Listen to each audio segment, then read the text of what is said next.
Hi everyone, Dr. Drew Ramsey here. I thought we should talk about male mental health. This is a subject that's just been increasingly of interest to me over maybe the last decade of my practice as I've worked with lots and lots of men. And then over the past 3 years, my friend and colleague Greg Scott Brown and I, a fellow psychiatrist, have been working with Men's Health magazine and created Friday sessions. This has been an ongoing live conversation on Instagram where we've interviewed almost 100 different men and women about male mental health. And I've been thinking about some of the lessons that we've learned, and I wanted to share 5 of them today because mental health and male mental health is an ongoing conversation we're all learning from, we're all learning about, and we all need to keep having. The striking statistics about male mental health are really concerning. The majority of deaths by suicide, about 80%, are men. And some of the statistics that we see about male mental health, for example, that women are twice as likely to get depressed as men. I'm not sure that's really that helpful to us. I mean, if I'm a man with depression, that doesn't really help me think about wanting to go get treatment. We also know men really struggle with different mental health disorders than women in some ways. The most prominent of this is substance use. Substance use disorders will affect 1 in 2 men. That's right, 50% of us during our lifetime, whether it's alcohol or cigarettes or cocaine or cannabis. There are all kinds of substance use disorders that men struggle with. I wanted to talk about some of the aspects and kind of ideas that have come from these great conversations we've been having, and you can see all of them on Men's Health Instagram feed. So number 1 is vulnerability.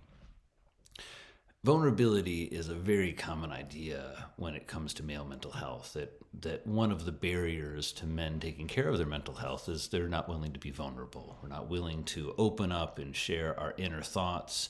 It comes from this very stereotypical notion of men as stoic, as unemotional, as strong.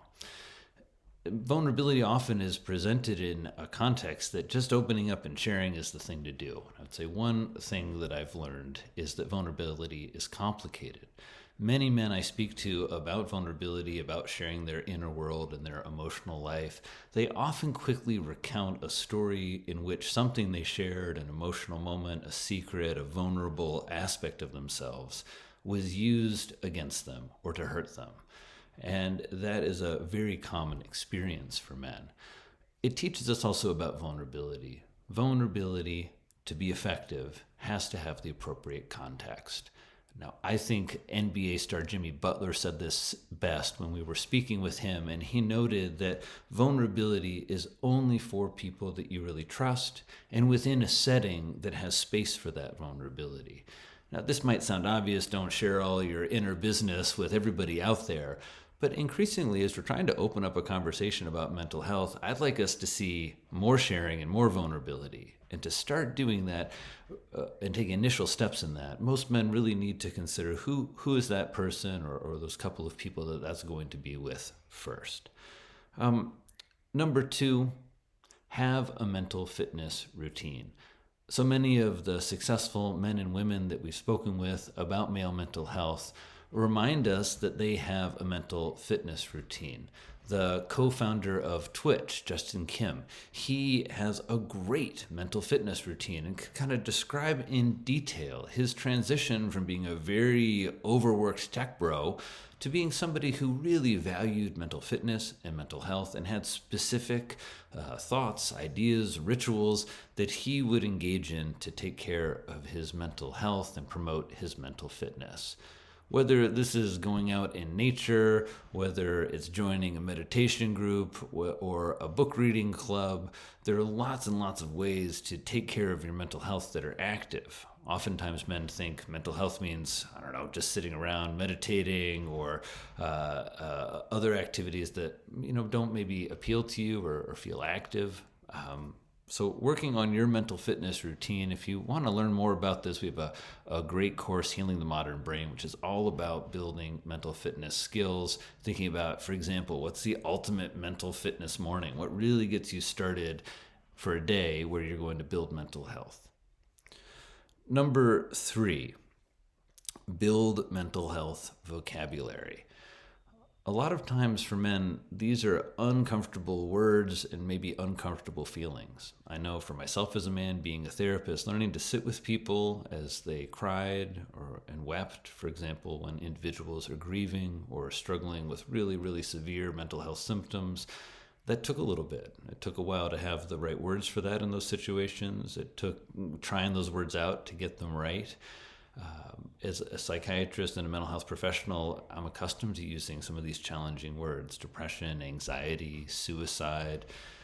But that's become kind of second nature to me. And I think also in popular society, as we see more and more folks embracing the mental health conversation, building a vocabulary around mental health, around the idea of describing our own internal states, building a vocabulary to help us understand other people and have real true empathy.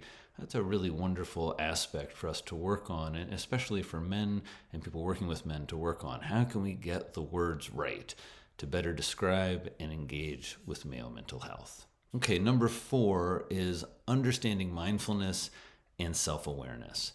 Mindfulness is a wonderful meditation. It is a technique of drawing our experience inward, really focusing on all of our senses, all of the ways that we can experience the world.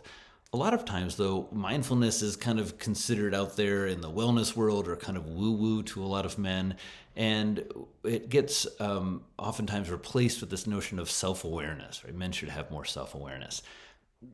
Mindfulness and self-awareness really, to me, are very interrelated processes, because to have true self-awareness, right, to understand how I'm appearing to other people, to understand really in a deep and personal way what's going on within me emotionally, that requires lots of mindfulness. Right? You have to sit with your senses, with your feelings. Are you physiologically activated? Is your heart rate up? Are you sweating? Are you ruminating about some past negative experience? Right? These are all questions that we want people and men to be thinking about when they are having powerful feelings.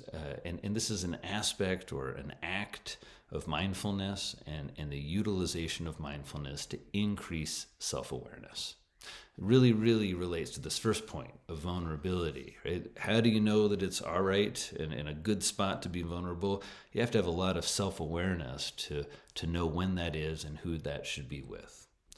All right. Now, last point for today, and there's a lot of points about male mental health, so I hope to be speaking with you all more and more about this subject.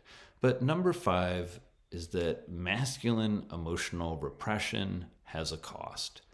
If men are not processing their feelings, whether those are great feelings, feelings of joy and accomplishment and sitting with that and the power and strength of that, or whether there are more challenging and difficult feelings that men are dealing with, humiliation, or struggling with the limits of our strength and our power, or just, having bad sleep and drinking too much. Whatever it is, it's very important for men to stop repressing their emotions. Repression, when we don't allow the expression of something, it is not a great psychological defense, because it prevents us from dealing with feelings. And I would say, as a therapist, even more important than that to me, it prevents men from having an opportunity to use these feelings to gain more stance, more strength, and have a better understanding of the self. That's the real, true, long-term cost, right? You have these nagging, painful, challenging experiences and feelings,